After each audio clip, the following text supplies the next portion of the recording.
I think the biggest challenge is the fact that we operate in a very high volume industry. It's inherently high volume because we work with roof tiles. So you make one sale, you're actually making 1,000 at a time.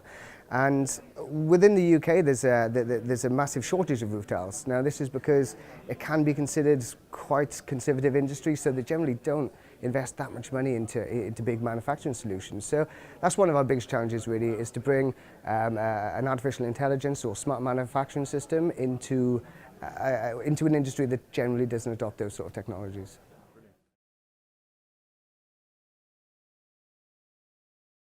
I think it's been fantastic. We love the MTC. We've been up here quite a few times, and it's quite interesting, really, and inspiring to see, the range of different companies that are actually trying to implement smart techniques into something that you wouldn't necessarily put together with artificial intelligence. So there's some great companies doing some great things, and we're really looking forward to following up on some of the opportunities, really, that we've found today.